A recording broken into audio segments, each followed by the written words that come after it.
అమ్మా ఏంటమ్మా రోజు రోజుకి నీ పాతకాలం వంటలకి తెగ ఫ్యాన్ బేస్ పెరిగిపోతుంది. ఈరోజు ఏం వండుతున్నావు ఏంటి? పలసనట్లు పాల్గొండ తిమ్మనం చందు. పలచనట్లు పాల్గొండ తిమ్మనం.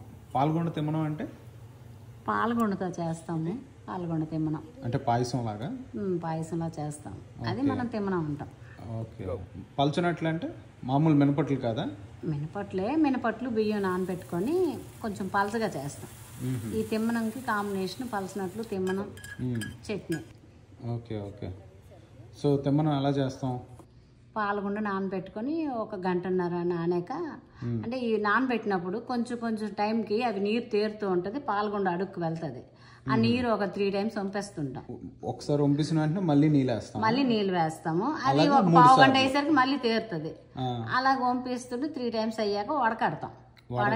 వడకట్టేసి అది పొయ్యి మీద పెట్టుకుని పాలు వేస్తాము. జీడిపప్పు కొబ్బరి వేసి అలాగా సిమ్లోన కలుపుతూ ఉండాలి. అది దగ్గరికి అయ్యాక ఉడికినట్టు మనకు తెలుస్తుందిలే. అప్పుడు పంచదార యాడ్ చేస్తాం. అది తిమ్మనం దగ్గరికి అవుతుంది. ఇప్పుడు మంచిగా వేడి వేడి అట్లు వేసుకొని తిమ్మనం ఒక అట్టు చట్నీతో సూపర్ ఉంటుంది.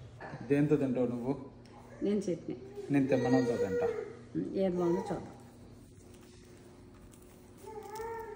ఓకే, ఇలా తీసుకున్నట్టు ఇలా ముంచి ఇలా నోట్లో పెట్టాలి.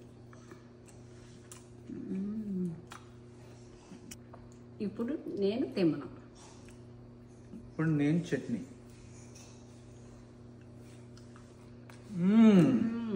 చట్నీ కూడా బాగుంది. నోట్లో బ్లాస్టే.